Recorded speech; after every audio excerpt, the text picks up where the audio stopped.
কিছু শর্ত দিয়ে নেইমারকে বিশ্বকাপ স্কোয়াডে রেখেছেন ব্রাজিল কোচ কার্লো আনচেলোত্তি। আর গুরুর সেসব শর্ত শিষ্য হিসেবে মেনে নিতে রাজি হয়েছেন শ্রদ্ধার সঙ্গে। কিন্তু এমন কি শর্ত দিয়ে নেইমারকে বিশ্বকাপ স্কোয়াডে রেখেছেন আনচেলোত্তি, সেটাই তাহলে জানা যাক।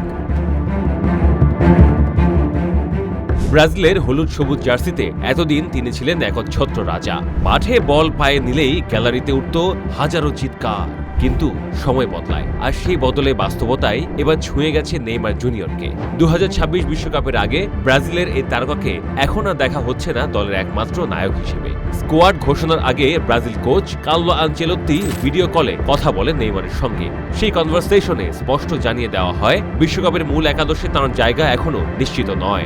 এমনকি অধিনায়কের আর্মব্যান্ডও এবার থাকছে না তার হাতে। কোচের পরিকল্পনায় নতুন একটি ব্রাজিল দল তৈরি হচ্ছে, যেখানে থাকছেন তরুণদের জয় জয়কার। শুধু মাঠের খেলায় নয়, মাঠের বাইরের জীবন নিয়েও নেইমারকে দেওয়া হয়েছে কড়া শর্ত।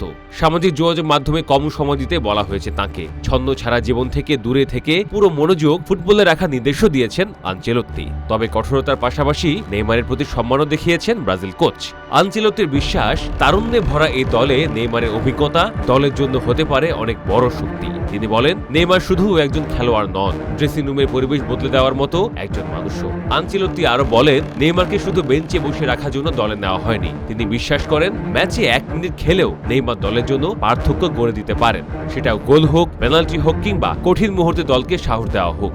সবচাইতে বড় বিষয় হচ্ছে নেইমার এই সিদ্ধান্তকে সম্মানের সঙ্গে গ্রহণ করেছেন। কোনো অহংকার দেখাননি তিনি, বরং দলের স্বার্থে যে কোনো ভূমিকায় খেলতে প্রস্তুত থাকার কথাও দিয়েছেন। বিশ্বকাপ দলের সুযোগ পাওয়ার পর কোচিং স্টাফদের ধন্যবাদ জানিয়েছেন নেইমার। হয়তো এটাই নতুন নেইমার, আগে সেই একক নায়ক নয়, বরং দলের জন্য নিজেকে বদলে ফেলা এক পরিণত ফুটবল যোদ্ধা।